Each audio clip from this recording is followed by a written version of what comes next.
Hello friends, आज के इस वीडियो में हम देखेंगे ट्रांसफार्मर का वर्किंग प्रिंसिपल और ये कैसे काम करता है। इससे रिलेटेड सारी चीज़ों को डिस्कस करते हैं।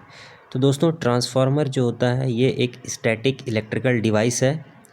इसमें कोई किसी प्रकार का मूवमेंट नहीं होता है। ट्रांसफार्मर दो टाइप का होता है बेसिकली। अगर आपसे कोई पूछे तो आप कहेंगे एक होता है स्टेप अप ट्रांसफार्मर और एक होता है step down transformer. Step up transformer क्या करता है, वोल्टेज को बढ़ाएगा, करंट को घटाएगा।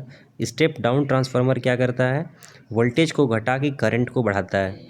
याद रखिए, पावर का जो फार्मूला होता है ये होता है V/I। ठीक है, मतलब ट्रांसफार्मर वोल्टेज को घटा देगा तो करंट बढ़ जाएगा, अगर वोल्टेज को बढ़ाएगा तो करंट घट जाएगा। ठीक है, तो पावर सेम ही रहता है। दोस्तों, यहाँ पे आपको दिखाना चाहूँगा कि ये जो आप देख रहे हैं ये हमारा फिगर है एक इलेक्ट्रिकल ट्रांसफार्मर का। तो इसमें हम क्या कर रहे हैं कि ये हमारा कहलाता है कोर। ये सॉफ्ट आयरन का कोर होता है। ठीक है, यहाँ जो आप देख रहे हैं ये दोस्तों ये सॉफ्ट आयरन का कोर है और ये प्लेट के फॉर्म में होता है। बहुत सारे प्लेट्स को आपस में जोड़ा गया है, इंसुलेटेड होता है। और इसका प्रिंसिपल क्या है, तो ये वर्क करता है Faraday's law of mutual induction. यहाँ पे दो हमारा कॉइल होता है। एक यहाँ पे आप देख सकते हैं प्राइमरी कॉइल। जैसे अगर मैं यहाँ पे आपको एक फिगर से बताना चाहूँ तो यहाँ पे जो आप देख रहे हैं कॉइल, ये प्राइमरी कॉइल है और इस तरफ हमारा सेकेंडरी कॉइल है। इसको हम एसी सप्लाई देंगे। ठीक है, ये हमारा एसी सप्लाई है। क्योंकि एसी सप्लाई क्या करता है, उसका नेचर क्या है, वो वहाँ पे करंट का जो मैग्नीट्यूड है वो चेंज होते रहता है। ठीक है, और हमारा जो मैग्नेटिक फ्लक्स है वो भी चेंज होते रहता है, जिस वजह से सेकेंडरी कॉइल में हमारा म्यूचुअल इंडक्शन के वजह से इसमें भी क्या होता है, ईएमएफ जनरेट होता है। ठीक है, इंड्यूस करंट इसमें भी पैदा होता है। और ये सिर्फ एसी में ही होता है, क्योंकि एसी करंट जो होता है उसमें, एसी सप्लाई होता है उसमें वेरिएबल हमारा करंट होता है।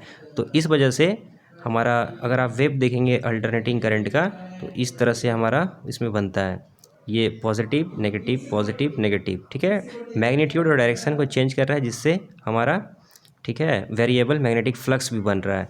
तो जब ये फ्लक्स, मैग्नेटिक फ्लक्स हमारा इस कोर से पास होगा तो हमारा कुछ अमाउंट में लॉस होता है। ठीक है, और 100% हमारा जो पावर है वो हमको नहीं मिलता है। आइडियल ट्रांसफार्मर का केस में मिलेगा, लेकिन जनरल हमारा जो प्रैक्टिकल लाइफ में हमारा कुछ लॉस होता है। ठीक है, तो वो लॉस को कम करने के लिए ही हमारा ये प्लेट के फॉर्म में आप देख सकते हैं ट्रांसफार्मर को असेंबल किया जाता है। ये हमारा सेकेंडरी कॉइल है, यहाँ पे मैंने आपको फिगर से दिखाया, ये हमारा सेकेंडरी कॉइल।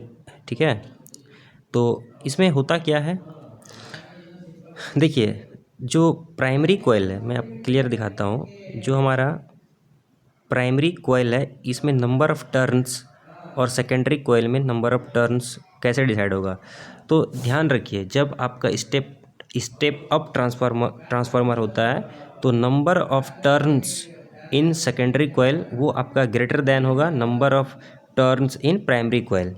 ठीक है, और जब आपका स्टेप डाउन ट्रांसफार्मर होगा तो number of turns in primary coil is greater than number of turns in secondary coil.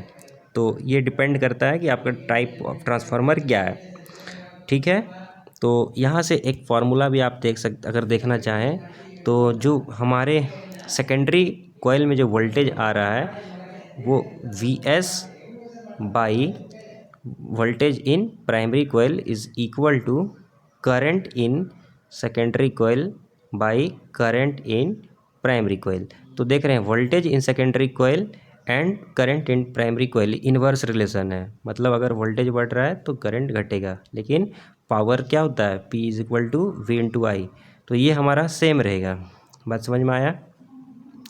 तो ट्रांसफार्मर हमारा सिर्फ और सिर्फ एसी सप्लाई के लिए ही काम कर रहा है, डीसी का यहाँ पे कनेक्शन नहीं देंगे। ठीक है, क्योंकि डीसी करंट का जो ग्राफ बनता है वो कांस्टेंट रहता है, उसका मैग्नीट्यूड कांस्टेंट रहता है, तो चेंज तो हो नहीं रहा है। इस वजह से हमारा जो मैग्नेटिक फ्लक्स है वो चेंज नहीं होगा, ठीक है। इस वजह से हमारा सेकेंडरी कॉइल में करंट इंड्यूस नहीं होगा। तो ये मैंने आपको बताया, और एक नेक्स्ट वीडियो में मैं आपको इसका कुछ डेरिवेशन भी करके बताऊंगा, जिसमें हम आपको बताएंगे ट्रांसफॉर्मिंग रेशियो के बारे में, ठीक है, और एफिशिएंसी ऑफ ट्रांसफार्मर के बारे में बताऊंगा। आई होप यहाँ तक आपको समझ में आ गया होगा। Thank you.